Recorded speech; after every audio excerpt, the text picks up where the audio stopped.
नमस्कार दोस्तों, उड़ान एस अकेडमी के इस ई लर्निंग प्लेटफॉर्म पे मैं मोहम्मद रियाज खान आप सभी का स्वागत करता हूं। उड़ान एस अकेडमी ने सीजीपीएससी प्री, व्यापम और अन्य एग्जाम के लिए जो एमसीक्यूज की श्रृंखला स्टार्ट की है, इसी क्रम में मैं आपके सामने इंडियन ज्योग्राफी के कुछ एमसीक्यूज लेकर प्रस्तुत हो रहा हूँ। इस वीडियो शुरू करने से पहले मैं आपको दो इन्फॉर्मेशन देना चाहूंगा। एक कि उड़ान एस अकेडमी ने आरक्षक भर्ती परीक्षा के लिए 29 नवंबर से एक बैच स्टार्ट की है, जिसका समय 5:30 से 8:30 का होगा। और इस क्लास की खासियत ये है कि इस क्लास की खासियत ये है कि ये ऑनलाइन, ऑफलाइन और रिकॉर्डेड तीनों मोड में अवेलेबल होगी। इसके अलावा इसकी फीस बहुत नॉमिनल होगी और यह जो एग्जाम की तैयारी करवाई जाएगी उड़ान एस अकेडमी के बेस्ट फैकल्टीज के द्वारा करवाई जाएगी। और इसके अलावा और सबसे इंपॉर्टेंट चीज ये कि उड़ान एस अकेडमी की ये मेन ऑफिस में, मतलब हेड ऑफिस में ये ब्रांच स्टार्ट होगी। इसका ख्याल रखें। उड़ान एस अकेडमी के एक सिटी प्लाजा ब्रांच भी है, वहां पे नहीं, हेड ऑफिस ब्रांच में स्टार्ट होगी। और अधिक जानकारी के लिए नीचे दिए गए नंबर्स पे आप कॉल कर सकते हैं या फिर उड़ान एस अकेडमी के मेन ब्रांच में आप विजिट भी कर सकते हैं। ठीक है। इसके अलावा एक और इन्फॉर्मेशन कि सीजीपीएससी 2025 में जो सीजीपीएससी 2024 के एग्जाम के लिए उड़ान एस अकेडमी ने सीजीपीएससी प्री और मेंस की एक फाउंडेशन बैच स्टार्ट की है। एक लॉन्ग टर्म बैच है जो 4 दिसंबर से स्टार्ट होगी। शाम का टाइम होगा 5:30 से 8:30 और ये भी हेड ऑफिस में होगा। इस बात का बिल्कुल ख्याल रखें, हेड ऑफिस में होगा। और प्रथम 50 विद्यार्थियों के लिए 20% की छूट दी गई है। और इस कोर्स को भी उड़ान एस अकेडमी के बेस्ट फैकल्टीज के द्वारा पढ़ाई जाएगी। और अधिक जानकारी के लिए आप नीचे दिए गए नंबर पर कॉल कर सकते हैं या फिर उड़ान एस अकेडमी के मेन ब्रांच या सिटी प्लाजा ब्रांच में आके संपर्क भी कर सकते हैं। चलिए अब चलते हैं, वीडियो स्टार्ट करते हैं। तो चलिए अब बात करते हैं अपने पहले प्रश्न की। और बेसिकली हमारा सेक्शन जो है वो भारत की जलवायु वाला सेक्शन है।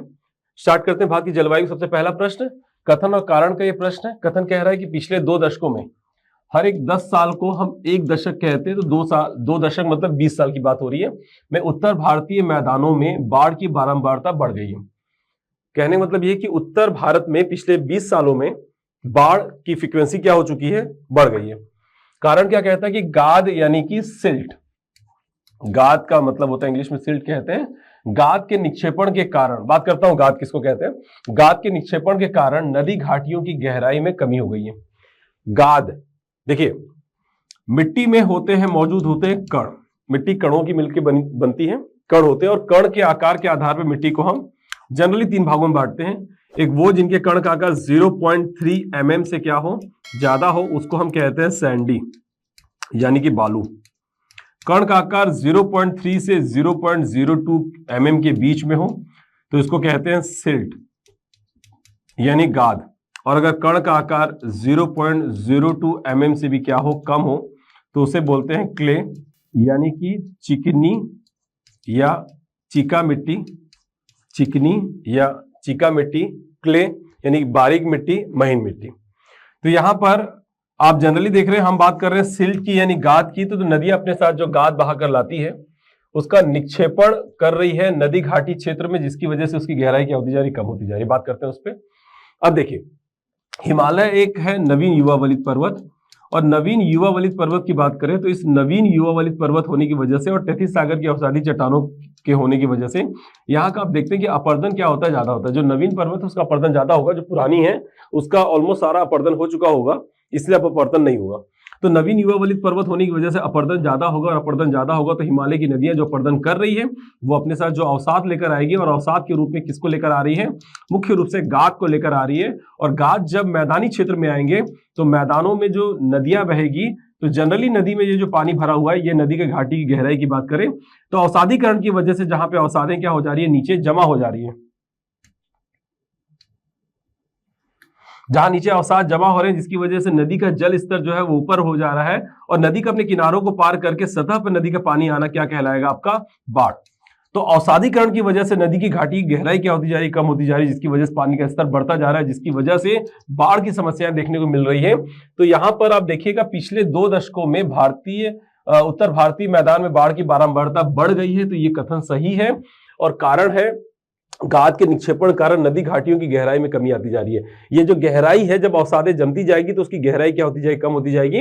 तो ये इसका सही स्पष्टीकरण भी है, कारण सही है कथन का। और अब ऑप्शंस की बात करें तो पहला ऑप्शन कह रहा है कि दोनों सही हैं, दूसरे ऑप्शन में भी दोनों सही हैं, लेकिन यहां पर देखें कि आर यानी कारण कथन की सही व्याख्या कर रहा है और कारण कथन की सही व्याख्या नहीं कर रहा है। तो कारण कथन की सही व्याख्या कर रहा है, इसलिए ऑप्शन नंबर ए आपका क्या हो जाएगा, सही जवाब हो जाएगा। ठीक है, चलिए अब बात करते हैं अपने अगले प्रश्न की। हमारा अगला प्रश्न क्या कह रहा है कि भारतीय उपमहाद्वीप पर ग्रीष्म ऋतु में उच्च ताप और निम्न दाब के कारण हिंद महासागर से वायु का कर्षण करते हैं, जिसके कारण प्रवाहित होती है। यह प्रश्न थोड़ा टिपिकल है, लेकिन थोड़ा सा ध्यान से समझेंगे तो आसान लगेगा। क्या कह रहा है, भारतीय उपमहाद्वीप पर, देखिए भारत और उसके आसपास की कंट्री जहां दक्षिण पश्चिम मानसून से वर्षा होती है उसे हम कहते हैं भारतीय उपमहाद्वीप। बात हो रही भारतीय उपमहाद्वीप में ग्रीष्म ऋतु, जब सूर्य का उत्तरायण होता है तो ग्रीष्म ऋतु, और सूर्य का दक्षिणायन होता है तो शीत ऋतु, जनरली ऐसा बोलते हैं। बात समझिएगा कि इक्वेटर पर जब सूरज की सीधी किरणें 21 मार्च को पड़ रही थी, उसके बाद सूर्य का ऊपर होना दक्षिण पश्चिम मानसून के अकॉर्डिंग यह होता है सूर्य का उत्तरायण होना। और जब 23 सितंबर के बाद सूरज की सीधी किरणें इक्वेटर के नीचे जाती है तो उसको बोलते हैं सूर्य का दक्षिणायन होना। हालांकि मकर रेखा से ऊपर होने को उत्तरायण और कर्क रेखा से नीचे होने को दक्षिणायन कहते हैं, ये एक्चुअल में वो सही है। दक्षिण पश्चिम मानसून के लिए हम ऐसे ही पढ़ते हैं दक्षिण पश्चिम मानसून के लिए हम ऐसे ही पढ़ते हैं। अब इसमें देखिए ग्रीष्म ऋतु 21 मार्च के बाद भारत में क्या हो रहा है, गर्मी की शुरुआत हो रही है। 21 मार्च के बाद बेसिकली दक्षिण पश्चिम मानसून के लिए भारत में गर्मी की शुरुआत हो रही है।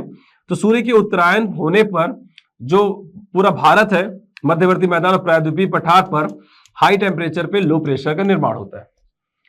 और इस हाई टेम्परेचर के लो प्रेशर होने पर, क्योंकि चूंकि स्थल जो है वो हाई टेम्परेचर पे लो प्रेशर है, तो यहां पर हिंद महासागर जो है वहां पे लो टेम्परेचर पे हाई प्रेशर होगा। क्योंकि एक टाइम पे जब सागर स्थल अगर गर्म होती है तो सागर उसी टाइम पे कौन से टेम्परेचर पे होता है, लो। क्योंकि स्थल के साथ ये होता है कि स्थल तुरंत गर्म होता है और तुरंत ठंडा हो जाता है, और सागर जो होती है वो देर से गर्म होती है और देर से ठंडी होती है। इस हिसाब से स्थल तुरंत गर्म हो जाएगा तो हाई टेम्परेचर, और सागर उसकी तुलना में देर से गर्म होगा यानी कि लो टेम्परेचर पे। और लो टेम्परेचर पे जब हाई प्रेशर और हाई टेम्परेचर लो प्रेशर होगा तो इस हाई प्रेशर से लो प्रेशर की ओर क्या चलेगी, हवा चलेगी। इस हवा की दिशा जो होती है, इस हवा की जो दिशा होती है, देखिए ये जो हवा ऐसे चल रही है, इसकी दिशा जो होती है वो होती है दक्षिण पश्चिम से उत्तर पूर्व की ओर। चूंकि दक्षिण पश्चिम से उत्तर पूर्व की ओर जा रही है तो आपको बता दूं कि हवा जिस तरफ से चल रही होती है उसको उसी के नाम से जानते हैं। एग्जाम्पल के तौर पर अगर हवा पश्चिम से पूर्व की ओर चल रही है तो उसको पश्चिमी हवा कहेंगे, हवा ऐसे चल रही है तो उसको पूर्वी हवा कहेंगे, हवा ऐसे चल रही है तो उसको दक्षिण पश्चिमी हवाएं कहेंगे, दक्षिण पश्चिम मानसून की हवा कहेंगे। और हवा अगर ऐसे चल रही है उत्तर पूर्व से दक्षिण पश्चिम की ओर चलेगी तो उसको बोलते हैं उत्तर पूर्व की मानसूनी हवाएं या उत्तर पूर्वी हवाएं। तो जो नाम देने का जो है ना, जो नाम दिया जाता है वो इसी आधार पर दिया जाता है कि कहां से ये चल रही है। तो ये जो हवा चल रही है वो दक्षिण पश्चिम से चलने की वजह से इसको दक्षिण पश्चिम की मानसूनी हवाएं कहेंगे। तो ये हिंद महासागर से क्या होता है, वायु का कर्षण होता है, यानी कि भारत में लो प्रेशर का बनना हिंद महासागर के हाई प्रेशर से वायु को अपनी ओर क्या करता है, आकर्षित करता है। और इसके वजह से जो हवाएं प्रवाहित होती है उसको बोलते हैं दक्षिण पश्चिम मानसूनी हवाएं। और इसमें ऑप्शंस की बात करें तो पहला ऑप्शन कह रहा है दक्षिण पूर्वी मानसून, दूसरा ऑप्शन कह रहा है दक्षिण पश्चिम मानसून। तो बेसिकली जो हवा चल रही, बाकी व्यापारिक हवाएं, पश्चिमी हवाएं ये छोड़ दीजिए, उसको मतलब नहीं है। तो बेसिकली जो हवा चल रही है वो दक्षिण पश्चिम से चल रही है, इसलिए क्या कहलाएगी, दक्षिण पश्चिम मानसूनी हवाएं कहलाएगी। तो इसका सही जवाब ऑप्शन नंबर बी होगा, दक्षिण पश्चिम मानसून। ठीक है, चलिए अब अगले प्रश्न की बात करते हैं। अब हमारा जो अगला प्रश्न होगा वो ये कह रहा है कि भारत की किस भाग में सर्वाधिक दैनिक तापांतर पाया जाता है। ऑप्शन है पूर्वी तटीय मैदान, छत्तीसगढ़ मैदान के आंतरिक क्षेत्र में, अंडमान निकोबार में, अंडमान द्वीपों में, और राजस्थान के मरुस्थलीय क्षेत्रों में। तो बात अगर दैनिक तापांतर की है तो तापांतर में समझिएगा कि तापांतर वैसे तो दो प्रकार के होते हैं, एक वार्षिक तापांतर और एक होता है आपका दैनिक। वार्षिक तापांतर में गर्मी के मैक्सिमम टेम्परेचर और ठंडी के मिनिमम टेम्परेचर के बीच के अंतर देखे जाते हैं, और दैनिक तापांतर में दिन का मैक्सिमम टेम्परेचर और रात का मिनिमम टेम्परेचर के बीच अंतर देखा जाता है। तो यहां पर बात अगर सिर्फ दैनिक तापांतर की है तो आपको पता होगा, या मैं आपको बता दूं कि भारत का सर्वाधिक तापांतर युक्त प्रदेश जो है वो पश्चिमी राजस्थान का थार का मरुस्थल है। पश्चिमी राजस्थान में जो थार का मरुस्थल है, रेत की अधिकता के कारण वह जगह जो है वो दैनिक तापांतर में भी सर्वाधिक है और वार्षिक तापांतर में भी सर्वाधिक। और मैं कारण बता रहा हूं, वहां पर मौजूद रेत, क्योंकि रेत जितनी ज्यादा गर्म होगी वो उतनी ज्यादा क्या भी होगी, ठंडी भी होगी। तो वार्षिक तापांतर भी सर्वाधिक और दैनिक तापांतर भी सर्वाधिक कौन सी जगह पर है? तो राजस्थान के मरुस्थलीय क्षेत्र में है, और मरुस्थलीय क्षेत्र में रेत की होने की वजह से ऐसा हो रहा है, ये भी याद रखिएगा। तो थार का मरुस्थल न केवल दैनिक तापांतर वाला क्षेत्र सर्वाधिक और न केवल सर्वाधिक वार्षिक तापांतर वाला क्षेत्र है, तो दैनिक और वार्षिक दोनों होने की वजह से याद रखिए इसका सही जवाब जो होगा ऑप्शन नंबर डी, राजस्थान का मरुस्थलीय क्षेत्र इसका सही जवाब होगा। चलिए अब बात करते हैं अपने अगले प्रश्न की। तो हमारा अगला प्रश्न क्या कह रहा है कि अक्टूबर और नवंबर के महीने में भारी वर्षा होती है। तो अक्टूबर और नवंबर के महीने में भारी वर्षा होती है कहां पर? अगर बात अक्टूबर नवंबर या नवंबर दिसंबर की करें तो इस टाइम पे हमारे भारत में जो वर्षा होती है वो होती है लौटते मानसून से, लौटते मानसून से, और वो होती है कहां पर? तमिलनाडु में। और तमिलनाडु में जो लौटते मानसून से वर्षा होती है वो एक प्रकार की उष्ण चक्रवातीय वर्षा कहलाती है।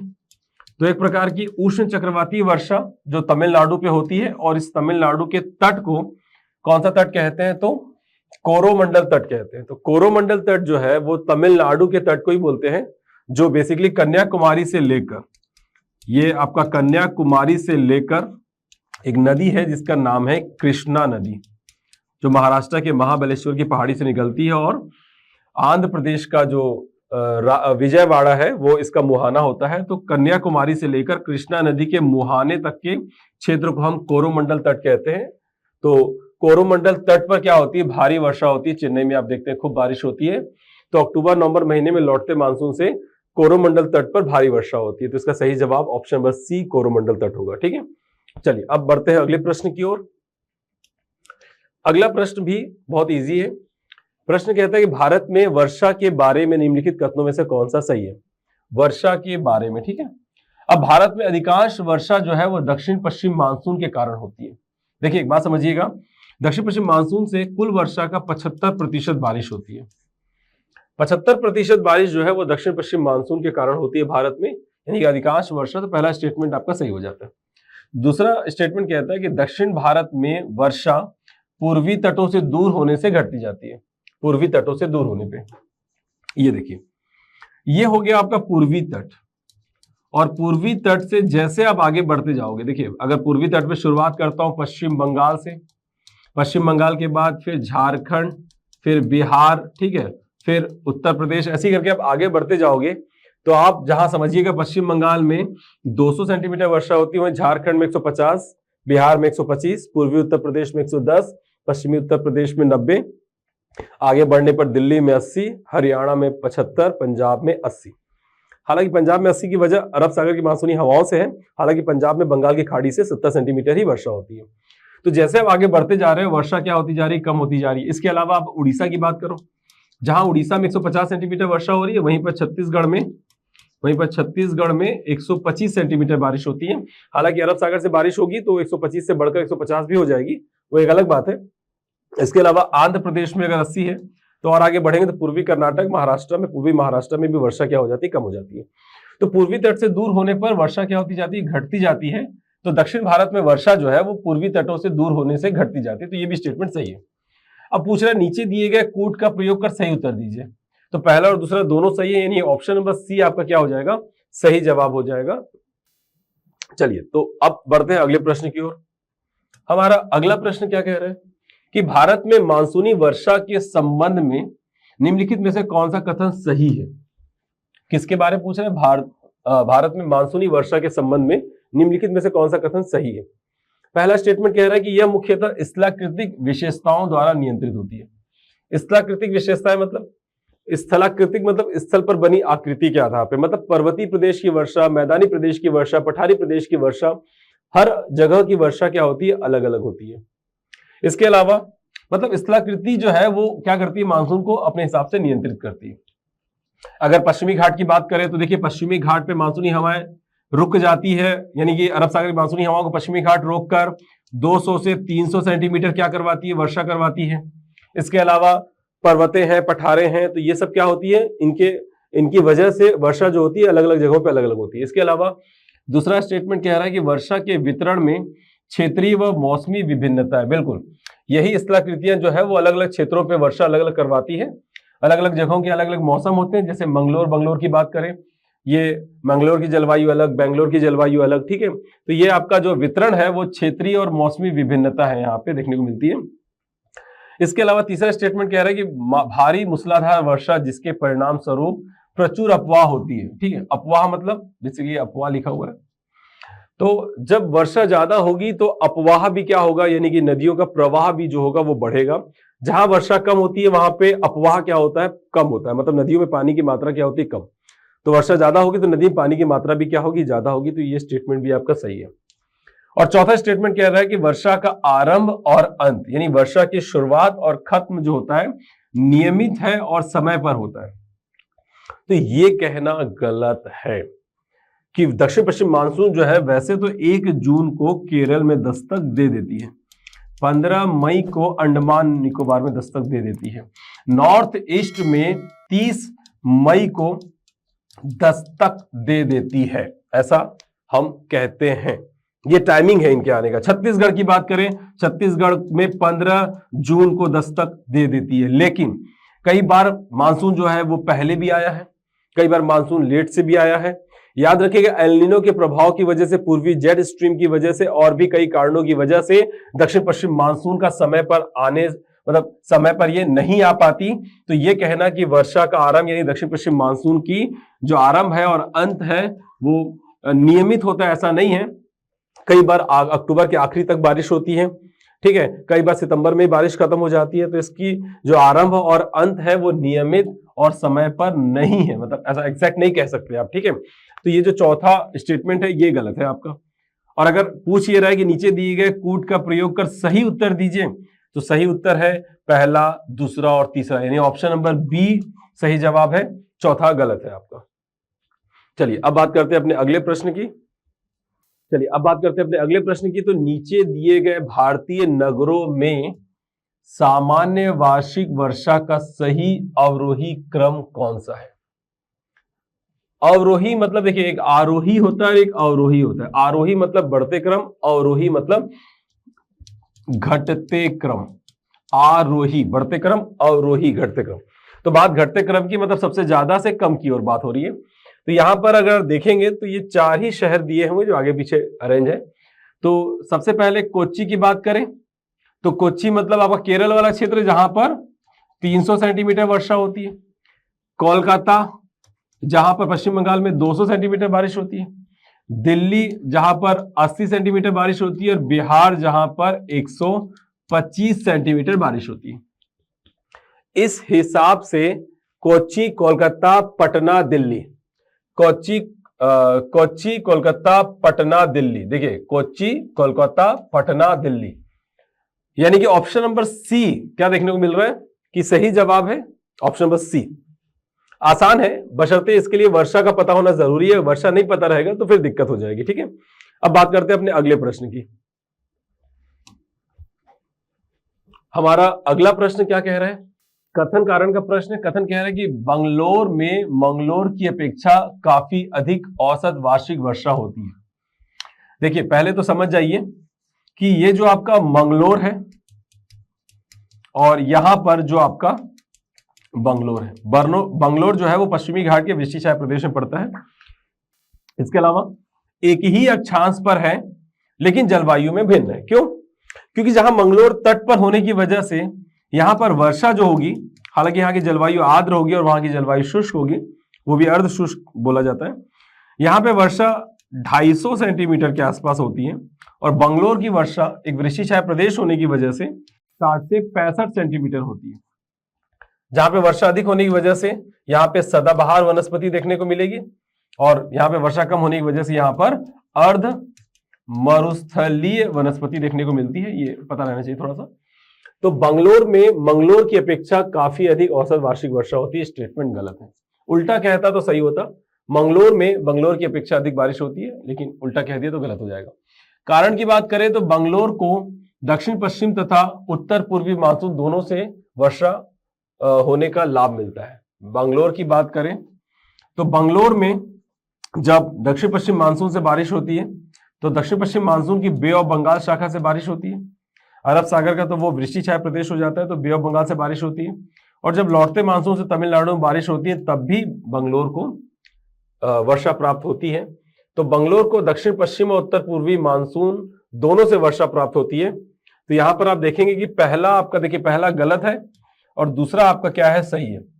हालांकि लौटते मानसून से सिर्फ हम जनरली तमिलनाडु में कहते हैं, लेकिन तमिलनाडु के साथ साथ वो बैंगलोर में भी क्या करवाती है, बारिश करवाती है, पूर्वी कर्नाटक में भी बारिश होती है।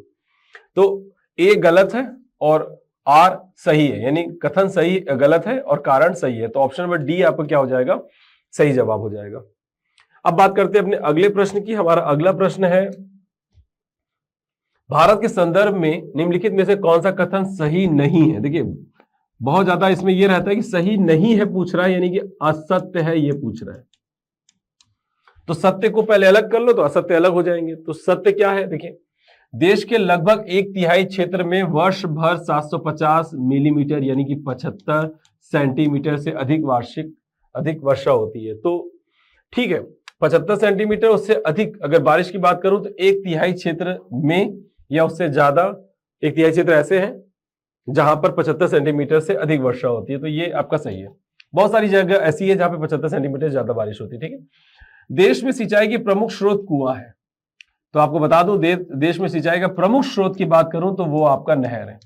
एक लंबा क्षेत्र, एक बहुत बड़े क्षेत्र को सिंचित करने के लिए नहर की स्थापना की जाती है, नहर स्थापित किया जाता है, नहर निकाली जाती है, कुआं मुख्य स्रोत नहीं है। ठीक है, तो ये गलत हो जाएगा। कछारी मृदा देश के उत्तरी भागों की प्रमुख प्रकार की मिट्टी है। तो कछारी मतलब आपकी हो जाती है आपकी जलोढ़ मृदा। तो जलोढ़ मृदा जो है देश के उत्तरी मैदान की प्रमुख प्रकार की मिट्टी, क्योंकि उत्तर भारत में मुख्य रूप से कौन सी मिट्टी ही पाई जाती है, जलोढ़ मिट्टी पाई जाती है। तो ये आपका सही हो जा रहा है। डी ऑप्शन क्या कह रहा है कि पर्वतीय क्षेत्र देश के पृष्ठीय क्षेत्रफल का लगभग 30% बैठता है। लगभग पर्वतीय प्रदेश जो हिमालय का पर्वतीय प्रदेश जो है वो कुल क्षेत्रफल का, कुल भारत के कुल क्षेत्रफल का लगभग 30% बैठता है। तो ये भी आपका सही है। तो गलत क्या हुआ, ऑप्शन नंबर बी आपका क्या हो गया, गलत हो गया। तो गलत ही पूछ रहा है, यानी कि ऑप्शन नंबर बी आपका क्या हो जाएगा, सही जवाब हो जाएगा। ठीक है, फिर अब बात करते हैं अगले प्रश्न की। ये जो हमारा अगला प्रश्न है वो सबसे आखिरी प्रश्न है, थोड़ा सा समझिए इसको, कि भारत के उत्तरी मैदानों में शीत ऋतु में वर्षा होती है। एक तो शीत ऋतु में जनरली हमारे भारत में लो टेम्परेचर होता है और लो टेम्परेचर की वजह से प्रेशर होती है हाई, और सागर में हाई टेम्परेचर पे लो प्रेशर होता है। इसे सारी हवाएं ठंडी के मौसम में हाई प्रेशर से लो प्रेशर की ओर जा रही होती है, यानी कि बाहर की ओर जा रही होती है। और जब हवाएं स्थल से चलती है ना तो हवाएं शुष्क होती है और शुष्क हवाएं वर्षा नहीं करवाती। अब ऐसी स्थिति में हमारे भारत में अगर क्या बने, चक्रवात बने, और वैसे भी ठंडी में बनने वाले चक्रवात को हम कौन सा चक्रवात कह रहे हैं, शीतोष्ण चक्रवात। ठीक है, जब भारत चूंकि हाँ वैसे बेसिक चक्रवात जो है वो ठंडे प्रदेशों मतलब कर्क रेखा के ऊपर के शीतोष्ण कटिबंध में अगर चक्रवात बने तो वो शीतोष्ण चक्रवात होते हैं, और गर्म प्रदेश में बने तो बेसिकली कौन से चक्रवात होते हैं, उष्ण चक्रवात होते हैं। हालांकि ये एक अलग बात है। तो अगर बात करें कि कोई साइक्लोन बने तो साइक्लोन से अगर बारिश होती तो बात अलग है। बाकी ठंडी के मौसम में जनरली वैसे बारिश नहीं होती, क्योंकि भारत में लो टेम्परेचर होता है, और लो टेम्परेचर में जल का वाष्पीकरण नहीं होगा, तो वाष्पीकरण नहीं होगा तो बादल नहीं बनेंगे और वर्षा नहीं होगी। अब ठंडी के मौसम में होने वाली वर्षा की बात करें तो हमारे भारत में और बेसिकली उत्तरी भाग में या पूरे भारत की बात करें तो भारत के हिमालय वाला क्षेत्र में, मध्यवर्ती मैदान में और पश्चिमी राजस्थान में जो वर्षा होती है उसे हम कहते हैं पश्चिमी विक्षोभ से होने वाली वर्षा। थोड़ा समझ लें कि पश्चिमी विक्षोभ जो है वो सूर्य के दक्षिणायन होने की वजह से, शीत ऋतु में भूमध्य सागर में लो प्रेशर होने की वजह से एक वातावरण का निर्माण होता है जिसे हम शीतोष्ण चक्रवात कहते हैं, जो बेसिकली दिशा में पश्चिम से पूर्व की ओर होती है, क्योंकि पश्चिम में भूमध्य सागर, हमारे भारत पूर्व में, तो हवाएं जो चल रही है शीतोष्ण चक्रवात जो बढ़ रही है वो पश्चिम से पूर्व की ओर बढ़ रही है, जिसकी वजह से हम इस विक्षोभ को क्या बोलते हैं, पश्चिमी विक्षोभ कहते हैं। तो शीत ऋतु में सूर्य के दक्षिणायन होने की वजह से, भूमध्य सागर के सब ट्रॉपिकल हाई प्रेशर के दक्षिण की ओर खिसकने की वजह से, ठीक है, उत्तरी भूमध्य सागर पर यूरोप की ठंडी हवाएं और सहारा की गर्म हवाओं के मिलने की वजह से जो शीतोष्ण चक्रवात बनता है, और इसकी दिशा चूंकि पश्चिम से पूर्व की ओर होती है इसलिए इसको क्या हम नाम दे रहे हैं, पश्चिमी विक्षोभ। यही वो पश्चिमी विक्षोभ है जो हमारे भारत में 3 भागों में बंटकर क्या करती है, वर्षा करवाती है। हिमालय के पर्वतीय प्रदेश में हिमपात करवाती है, हिमपात मतलब स्नोफॉल करवाती है। वहीं मध्यवर्ती मैदान में पंजाब से लेकर बिहार तक रिमझिम वर्षा करवाती है और पश्चिमी राजस्थान में भी वर्षा करवाती है। अरावली से टकराकर पश्चिमी राजस्थान में वर्षा होती है जिसे हम मावट कहते हैं। मावट, मावट नाम याद रखिएगा। मावट क्या है? पश्चिमी राजस्थान में पश्चिमी विक्षोभ से होने वाली वर्षा को हम क्या कह रहे हैं? मावट कह रहे हैं। तो बात अगर हो रही है शीत ऋतु में वर्षा की, वो भी उत्तरी मैदानों में, तो बंगाल की खाड़ी के मानसून, ये तो आपका ग्रीष्मकालीन मानसून है, गर्मी के मौसम में होता है। अरब सागर से मानसून, ये भी ग्रीष्मकालीन मानसून है। लौटते मानसून से, तो लौटते मानसून से तमिलनाडु में बारिश होती है। तो मध्यवर्ती मैदान में अगर बारिश हो रही है तो वो पश्चिमी विक्षोभ से हो रही है। तो इसका सही जवाब होगा ऑप्शन नंबर ए। चलिए, इसके साथ ये एमसीक्यूज का ये वीडियो कंप्लीट होता है। तो आज के लिए बस इतना ही। आशा करता हूं कि ये वीडियो आपके लिए फायदेमंद होगा। धन्यवाद, टेक केयर, अपना ख्याल रखिएगा।